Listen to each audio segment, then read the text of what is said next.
Assalamualaikum warahmatullahi wabarakatuh.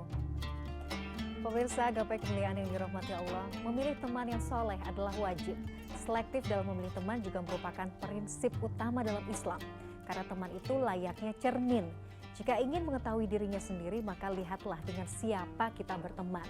Sebagaimana Rasulullah SAW bersabda, seseorang itu berada pada agama teman karibnya. Maka hendaklah salah seorang di antara kalian melihat dengan siapakah ia berteman. Jadi jangan sampai salah pilih teman karena sosok teman akan sangat berpengaruh bagi kehidupan kita baik di dunia maupun di akhirat. Nah pemirsa, insya Allah hari ini kita akan belajar dan mengkaji perspektif tasawuf dengan tema teman adalah cerminan diri. Alhamdulillah seperti biasa sudah hadir bersama saya di studio ada gurunda kita semua, Kiai Haji Haris Hakam. Assalamualaikum Pak Kiai. Waalaikumsalam. Apa kabar hari ini? Sehat, alhamdulillah. Sekali lagi terima kasih sudah setia menemani weekend kita dengan kajian-kajian yang insya Allah sangat bermanfaat. Amin. Mudah-mudahan ada banyak hikmah, ada banyak kebermanfaatan ilmu yang nanti kita bisa aplikasikan dalam kehidupan sehari-hari ya Pak Kiai ya. Amin. Insya Allah, insya Allah. Bagi Anda pemirsa yang juga memiliki pertanyaan, Anda bisa mengirimkan pertanyaan Anda berupa teks maupun video melalui nomor WhatsApp yang tertera di layar kaca. Anda juga berkesempatan untuk bertanya langsung kepada Pak Kiai melalui sambungan Zoom yang nanti akan ditentukan oleh tim Gapai Kemuliaan. Nah, berkaitan dengan teman Pak Kiai. Ya. Dalam kacamata tasawuf itu sebenarnya atau kayaknya juga Imam Al-Ghazali menaruh perhatian besar untuk bagi kita semua bagaimana kita caranya memilih teman yang baik, teman yang soleh gitu. Tapi sebenarnya kenapa ya memilih teman itu dalam konteks Islam itu menjadi sedemikian penting? Iya, jadi memilih teman sama dengan memilih istri. Oh iya, betul. Ya, jadi kalau memilih istri itu kan pertama dia mesti tahu agamanya kuat apa enggak. Yang kedua orang itu menguntungkan apa tidak. Menguntungkan atau ya, tidak. Atau menguntungkan atau tidak. Kalau dalam perkawinan cantik apa enggak. Karena itu akan memberikan pengaruh greget ya di dalam hidup bersama gitu. Yang paling penting adalah aspek akhlak. Ya, akhlak. Ya. Kalau orang akhlaknya bagus, dia kaya atau dia miskin. Ya, dalam etnis apapun juga tidak menjadi terhalang. Karena kebahagiaan, keberuntungan dia bersahabat itu menjadi nampak sama dia dan dia akan merasakan. Kalau tadi Mbak Mila menyampaikan hadis itu benar ya. Nabi bersabda itu, almar'u ala dini khalili. Setiap orang itu tergantung agama temannya. Maksudnya kepada siapa dia bergaul, tingkat keberagamaannya itu bisa jadi cerminan karena dia akan memilih sesuai dengan yang selevel. Ya. Falyanzur man yukhalil, maka hendaknya ditilik, diperhatikan kepada siapa dia bergaul. Jadi dia mestinya milihnya yang lebih hebat. Boleh tuh, enggak boleh turun. Umpamanya dia sudah seandainya diukur dalam sebuah takaran itu angkanya 7, maka dia bergaul sekurang-kurangnya 7, 8, 9. Jangan turun. Jadi kalau Mbak Mila mau tanya, saya ini orang baik apa enggak? Lihat aja saya bergaulnya sama siapa. Ya? Jadi sederhana sekali. Dan bagaimana akhlak saya ini, lihat saja akhlak teman-teman saya itu sudah cerminan akhlak saya. Jadi kalau dibilang cerminannya di situ memang betul apa ya. Dan harus hati-hati ya Pak Kiai. Nah kadang-kadang itu, jadi misalnya nih betul-betul kalau kita mau bikin ranking gitu Pak Kiai, dalam memilih teman gitu, nomor 1 memang harus agamanya. Iya. Itu yang paling penting ya. Betul. Yang berikutnya akhlaknya. Akhlaknya. Iya. Karena dari akhlak yang bagus itu akan melahirkan ya, jadi al-alifatu yaitu samratu husnil khuluq. Orang yang lembut itu lahir dari orang yang punya akhlaknya bagus. Jadi kalau seandainya orang itu akhlaknya tidak bagus, jangan berharap kasih sayang dari dia. Ketika dia mendekat, maka dia punya perhitungan. Bisnis mamanya. Orang itu kok royal betul sama kita. Tapi lihat saja perilaku dalam aspek-aspek lain. Kalau dia bukan dalam pengertian yang akhlul karimah, maka kebaikan yang diberikan kepada kita itu ada hitungannya. Angka sekian apa yang dia targetkan, angka sekian apa. Karena dia berhitungnya secara materialistis. Oke. Jadi agamanya kemudian akhlaknya ya. Ya. Membawa dampak baik nggak ke kita itu juga perlu dipertimbangkan ya Pak Kiai? Iya betul. Tulus atau enggak? Misalnya ada yang itu tadi, jangan-jangan memang cuman maunya nih temenan sama kita gitu. Iya, kata Imam Ghazali, kalau kamu pengen tahu, pengen bersahabat dengan seseorang, kamu hidup berjalan pergi jauh sama dia. Oke. Untuk ngetes ya karakternya ya. Kalau di melihat. perjalanan itu dia setia sebagai teman, maka perilakunya nggak berubah seperti ketika dia tidak pergi. Artinya di perjalanan itu kan benturan kepentingan, hambatan itu akan menjadi cobaan dengan kebersamaannya dia. Kalau akhlaknya bagus nggak akan ada perubahan. Oke, menarik. Pak Kiai, misalnya nih kita berada di satu lingkungan yang kita tahu sebenarnya, aduh, kayaknya saya ngerasa nggak masuk nih. Ini juga kok kayaknya membawa pengaruh yang kurang baik. Nah, cara kita misalnya, udah deh saya tinggalkan. Tapi dengan adab yang baik itu seperti apa? Nanti kita bahas ya Pak Kiai ya di segmen berikutnya. Plus juga ada pertanyaan dari netizen. Nanti kita akan jawab bersama. Nah pemirsa jangan kemana-mana, Gapai Kemuliaan akan kembali sesaat lagi.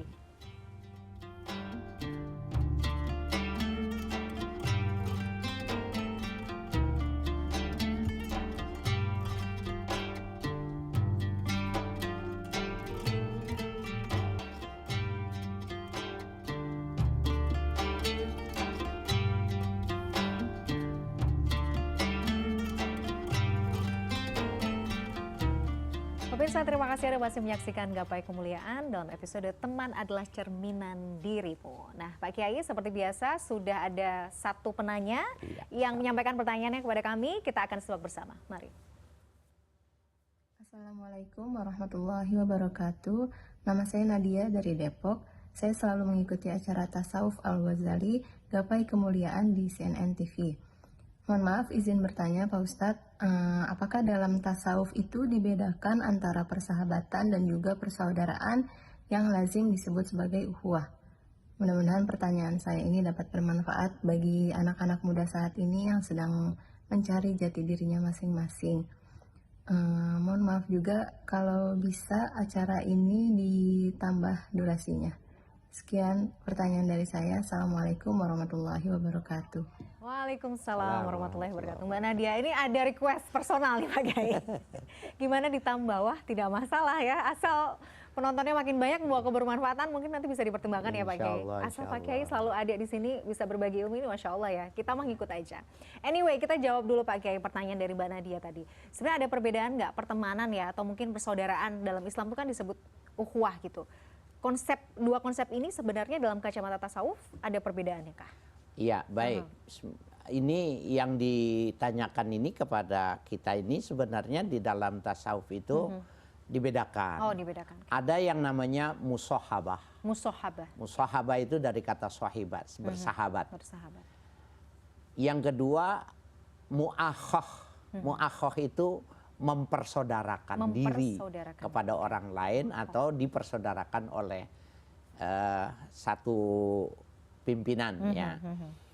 Nah, kalau kita lihat pengatasnamaan sahabat-sahabat Nabi, dia disebut dengan sahabat Nabi itu karena orang yang dekat dengan Nabi, kemudian melakukan muamalah, melakukan persaudaraan ya ke dalam keseharian mendekat, itu sebenarnya lebih cocok disebutnya dengan mu'akhoh, persaudaraan. Tetapi karena memang lazim disebutnya dengan ya persahabatan. Tetapi di dalam terminologinya sebenarnya berbeda. Oke. Kalau persaudaraan itu adalah ketika seseorang mengikat hatinya untuk setia dan untuk memberikan penghormatan kepada orang lain. Nah, itu namanya sahabat. Tapi kalau bersaudara, bisa jadi dia bukan secara nasab, tidak ada hubungan. Dulu ketika Nabi datang ke kota Madinah membangun masyarakat modern, namanya Madani. Madani, betul. Sehingga disebut dengan Madinah. Madinah, oke, Masya Allah. Nah, Nabi yang pertama kali melakukan itu membangun masjid. Di mana masjid? Nah, yang kedua Nabi melakukan mu'akhah, mempersaudarakan. Mempersaudarakan. Nah, pada episode yang lalu kita sudah sebutkan ketika bahwa Salman Al-Farisi itu disaudarakan dengan Abu Darda namanya. Jadi orang-orang yang dari Madinah itu dipersaudarakan dengan orang-orang yang dari Mekah. Muhajirin. Nah, kaum Muhajirin dengan kaum Ansor. Itu sampai-sampai di kalangan tasawuf itu mengamalkannya itu, bahwa dia ketika dia tidak ada di rumah, karena dia sudah dipersaudarakan karena Allah, bahkan dijamin di dalam salah satu hakot alam apa berhak kata Nabi itu orang-orang yang mutahabina fiyya, orang-orang yang melakukan persaudaraan itu karena Allah, dia berhak mendapatkan syafaatnya Nabi. Nah, itu namanya al-mu'akhah. Jadi ukurannya ketika dia datang ke rumah temannya, orang itu nggak ada, dia pengen ke situ sebenarnya pengen mengambil beras, saudaranya tidak ada, maka dia ambil beras sendiri. Beras ditaruhnya di kudanya atau di delmannya itu. Nah, ketika dia mau pulang, ketemu nih sama saudaranya baru datang. Dari mana? Aneh tadi dari rumah ente. Ente nggak ada, maka kami mengambilnya. Ini beras ini. Oh, tunggu dulu. Disuruh tunggu lagi, maka diberikan yang ditambahan lagi. Istrinya bilang, tunggu sebentar. Diambilnya pakaian dibungkus, ini titipkan buat istrimu.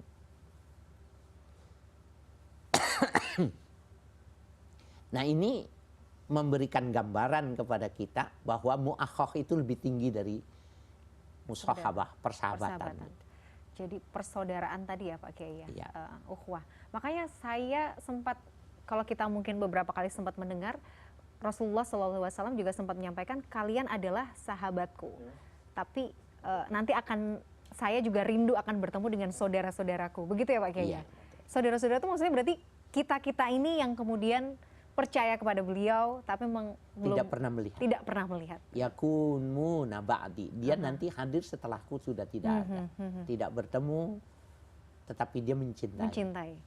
Itu di level berarti lebih tinggi. Berarti Rasulullah menganggap kita ini kan sebagai saudara, begitu ya Pak Kiai? Masya Allah, luar biasa. Pak Kiai, yang juga penting untuk kita kita perhatikan bersama, adab dalam berteman. Kadang-kadang kan kalau teman tuh ngecengin sesukanya misalnya, ya kan, ngejek, ya walaupun dalam kondisi misalnya konteksnya bercanda ya. Kadang-kadang seperti itu. Ada hal-hal yang mungkin karena merasa sudah sangat dekat, akhirnya bercandanya kadang mungkin di luar batas. Sebenarnya kalau Islam mengajarkan sendiri dalam konteks adab berteman, itu seperti apa? Nah, ini kan lantaran ya orang berkata gitu karena kembali kepada akhlaknya yang tidak bagus ya. Kalau persaudaraan dengan akhlak yang bagus itu, pertama, ya dia akan satrul aurah. Kemana saja dia tidak akan membuka rahasia saudaranya. Yang kedua, bahwa dia akan memberikan bantuan ketika ada dan tidak ada. Jadi ketika saya dipersaudarakan oleh Nabi dengan Mbak, ya, maka ketika saya kaya kemudian memberikan, ada atau tidak ada Mbak Mila, maka saya akan tetap memberikan. Itu cirinya seperti itu. Kemudian jadi al-mu'akhah itu, manakala ada orang yang menjelek-jeleki, maka dia akan meluruskan. Manakala dia melihat sesuatu yang jelek itu, maka dia cepat-cepat menghilangkan dan dia mendoakan untuk supaya itu berubah. Jadi dia tidak langsung menegurnya, dia mendoakan dulu. Baru pada hapan belum ada perubahan, maka dia boleh mulai mendekati untuk membicarakan yang dia tidak suka melihatnya. Jadi betapa toleransinya tinggi betul. Jadi itu yang menjaga rahasia dari keabadian persahabatan atau persaudaraan adalah semacam itu. Kan kalau Nabi mengatakan bila kau memberi sesuatu itu ukurannya itu yang diberikan kepada dirimu. Jadi kalau saya mau memberi kepada orang lain, ada orang meminta. Kemudian di amplop kita itu ada 150, ya 20, 10, 5 dan lain sebagainya. Kalau kita yang ada di posisi dia, maka kita mintanya yang 100. Begitulah ketika orang lain meminta itu, ketika kita berani memberikan yang terbaik, itu namanya persaudaraan. Persaudaraan. Oh, Masya Allah. Jadi memberikan yang terbaik ya dari milik kita. Ya. Itu bagian dari menganggap ya orang lain itu menjadi bagian dari saudara kita. Pak Kiai, bagaimana kemudian teman-teman ini bisa menjadi teman-teman yang kita miliki ini bisa menjadi jembatan kita tidak hanya membawa kebaikan kita di dunia tapi juga di akhirat. Bagaimana perannya supaya kita itu pertemanan kita tuh langgeng sampai jannah lah. Gitu. Pak Kiai. Ya, jadi ukurannya itu dia melakukannya itu karena Allah. Jadi ya yuhibbu fillah wa yughbid billah. Jadi yuhibbu fillah ketika dia menyintainya itu karena Allah, wa yaghdabu fillah, dan ketika marah dia juga karena Allah. Jadi semua digantungkannya bukan personal. Oke. Ya. Ketika dia senang itu karena memang Allah senang sama dia gitu. Ketika Allah nggak suka sama dia, maka dia ikut sama Allah, membenci juga dengan perbuatan yang dilakukannya. Itu tadi tuh yang dijelaskan, dia doakan dulu. Dia doakan. Sekian lama tidak terjadi, maka dia lakukan sebuah pendekatan secara langsung. Jadi indikatornya tetap kembalikan ke Allah ya? Iya.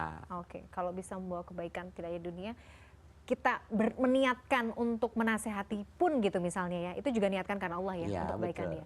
Nah, adab menasehati kan juga penting Pak Kiai. Sekarang kan karena mungkin medsos ya, bawaannya tuh mungkin orang udah di sosial media gitu, kamu jangan begini. Orang gampang sekali membuka aib saudaranya dengan mudah gitu loh.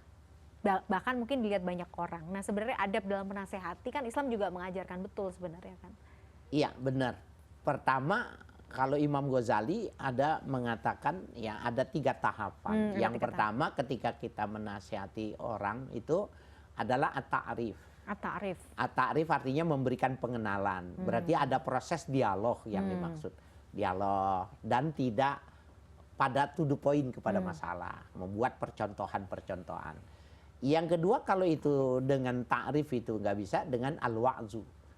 Dia udah lebih terkonsentrasi. Oke. Ya sudah lebih terkonsentrasi bahwa persahabatannya itu dia buktikan bahwa menurut pandangan saya kok begini ya gitu. Maka orang itu merasa ada alternatif yang tidak sama dengan dia. Nah itu maka orang itu nggak disalahkan, dia senang. Tetapi kalau menyalahkan dia nggak suka. Nah baru tahapan yang ketiga ya apa itu yang disebut dengan tahasyun, yaitu fil qaul.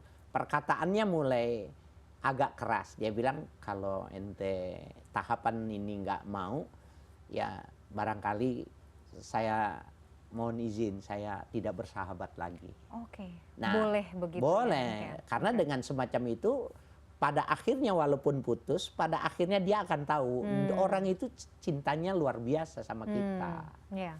Itu 3 tahapan yang dilakukan oleh Imam Ghazali di dalam kita memberi nasihat. Betul. Jadi tidak masalah ketika misalnya kita menarik diri, ya Pak Kiai, dalam suatu mungkin interaksi ya pertemanan, kalau memang dirasa sudah lagi tidak sejalan begitu ya. Boleh. Tapi dengan cara yang baik tadi ya Pak Kiai. Yang baik dan standarnya itu ukurannya Tuhan. Kalau Tuhan nggak suka, dia juga nggak suka. Oke, jadi kalau misalnya kita ngerasa itu tadi ya, mungkin berteman udah ngerasa kayaknya nggak cocok deh, ini udah mulai banyak nggak manfaatnya gitu. Bolehlah kita. Boleh ngundurkan cabut. diri dan nyatakan itu. Nyatakan itu. Nyatakan bukan itu. tiba-tiba hilang ya Pak Kiai. Oh nggak boleh. Oke. Karena dulu bertemannya terbuka kan, menyatakannya uhibbuka fillah, aku senang sama kamu karena Allah. Okay. Nanti ketika dia nggak senang juga dia menyatakannya karena Allah. Dan landasannya jelas. Jadi teman kita tahu bahwa bukan berarti kita berpikir macam-macam, tapi karena ada reasonnya, ada alasannya ya kita Dan menjauh. ketika dia bilang aghdabu fillah, aku nggak suka sama kamu karena Allah.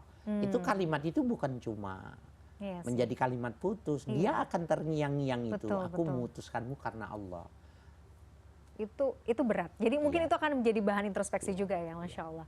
Nah ini masih akan kita lanjutkan pembahasan kita. Pak Kiai, ini juga saya nitip pertanyaan. Kalau misalnya kita menghadapi teman atau kenalan yang bermuka dua, di depan kita baik, di belakang kita ngomongin yang jelek-jelek, gimana menyikapinya? Gitu. Bahasnya nanti Pak Kiai ya, di segmen berikutnya. Pemirsa jangan kemana-mana. Gapai Kemuliaan masih akan kembali setelah yang satu ini.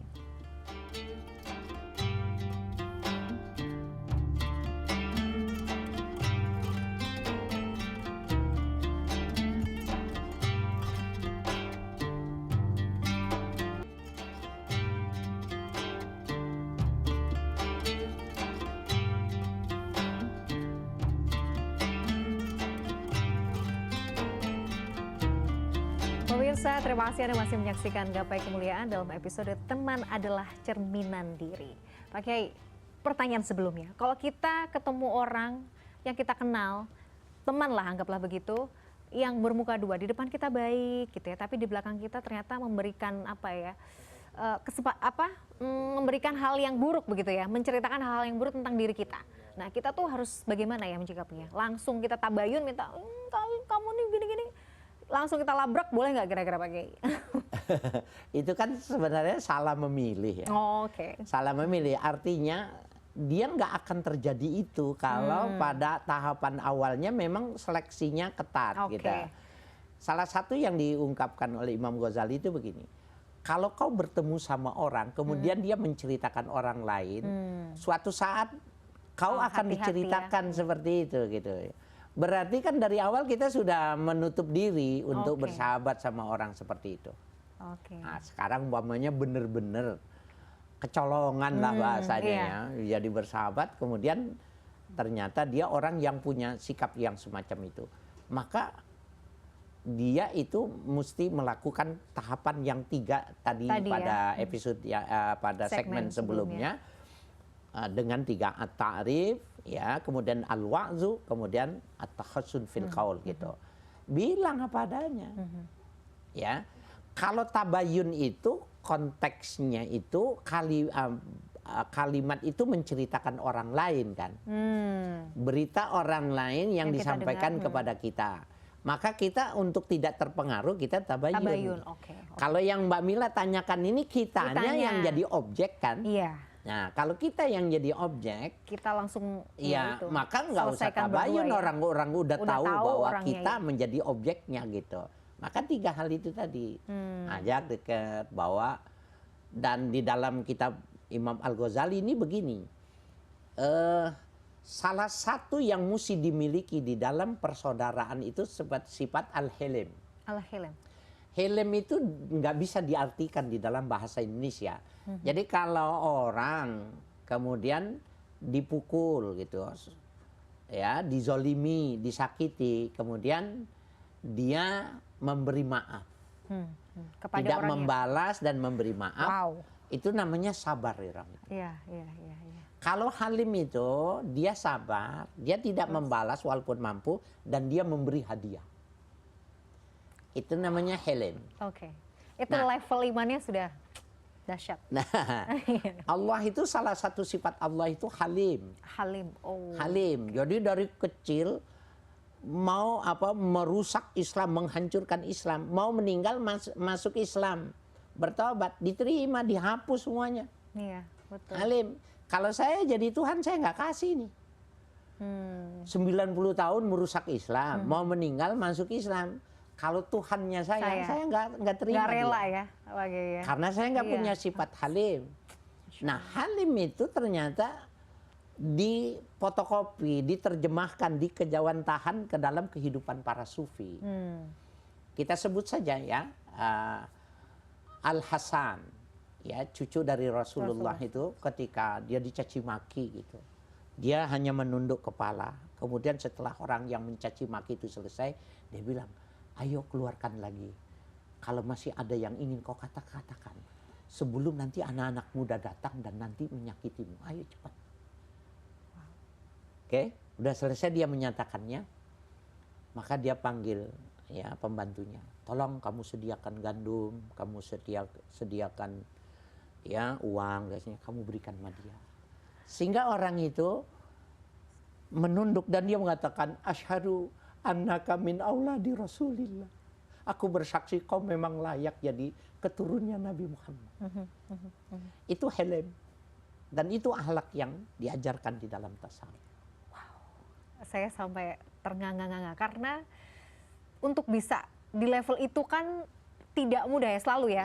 Bicara soal hati itu kan perlu dilatih gitu. Tapi itu tadi tidak ada sesuatu yang tidak mungkin kalau latihannya itu terus menerus kan Pak Kiai. Mungkin kalau saya sudah diajak berantem kayaknya sih. Yang ada bawaannya emosi gitu. Tapi itu tadi Pak Kiai, maksudnya kalau ada orang yang sebenarnya menjelekan kita, kemudian kita ingin membela diri gitu ya, itu sebenarnya juga boleh ya dilakukan kan? Pada kacamata syariat, syariat boleh dimanfaatkan karena itu hak. Itu hak, betul. Kalau tasawuf tidak bicara hak. Maafkan beri hadiah loh, Masya Allah. Iya. Itu bonusnya karena mengalahkan ego ya Pak Kiai. Iya, betul. Dan dia Mengalahkan semakin musuh terbesar tinggi. soalnya. Sabar itu menaikkan derajat dia. Ketika dia hilim, dia naik lagi derajatnya tinggi. Jadi dia mestinya beruntung dicaci maki gitu. Tapi mungkin ya ada manusia yang bisa di level seperti itu ya Pak Kiai ya. Itu di dalam kitab di dalam karya Imam Al-Ghazali banyak ditunjukkan. Wow, Masya Allah, Masya Allah, Masya Allah. Ya. Masa ada orang dimaki-maki bilang, ayo cepat sebelum datang nanti orang-orang Kayaknya orang akan sekarang marah udah sumbu pendek sebenarnya Pak Kiai. Bahwa dia ngajakin berantem gitu ya. Masya Allah. Jadi betapa ini kajian tasawuf Al-Ghazali di CNN ini mudah-mudahan bermanfaat karena kondisinya sangat membutuhkan tasawuf. Iya, betul, betul. Apalagi di tengah tatanan sosial yang seperti saat ini ya. Orang begitu mudah emosi. Kayaknya memang apa ya, perkembangan zaman memang konsekuensi yang lain yang muncul adalah itu tadi. Jadi kadang-kadang apa ya, gampang tersulut ya Pak Kiai. Apalagi sekarang kan kayaknya orang ya udah gampang aja gitu loh membuat sesuatu hal yang gampang menyudutkan orang lain. Nah itu tadi, supaya kita tidak mudah Pak Kiai, misalnya menjudge orang lain, menyudutkan orang lain, apalagi di tengah kemudahan teknologi seperti saat ini. Yang perlu kita lakukan nih apa dalam konteks tasawuf? Ya. Berlatih. Biasakan bahwa setiap yang jelek itu ada pada diri kita, dan husnuzan semua yang ada pada orang lain itu bagus. Konsepnya itu. Jadi setiap yang kita lakukan belum bagus, belum sempurna, belum besar.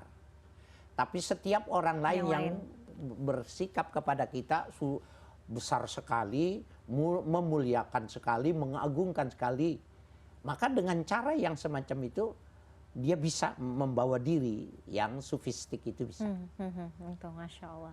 Jadi latihan batinnya, latihan rohaninya sampai kita menutup mata ya Pak Kiai. Ya, Masya Allah. Dilatih yuk. Kita pelan-pelan belajar ya Pak Kiai sama-sama ini ya. Masya Allah Pak Kiai, tidak terasa kita sudah sampai di penghujung program. Ini sekali lagi terima kasih atas ilmunya. Mudah-mudahan kita resapi betul, kita bisa implementasi meskipun belum semuanya, pelan-pelan. Ya kan Pak Kiai ya, itu harapan kita semua. Terima kasih sekali lagi Pak Kiai. Pemirsa, saya sudah perjumpaan kita hari ini dalam program Gapai Kemuliaan. Semoga tausiah kita kali ini bisa menambah hasanah ilmu agama kita, menjadikannya bermanfaat, dan yang paling utama menambah ketaatan kita kepada Allah Azza wa Jalla.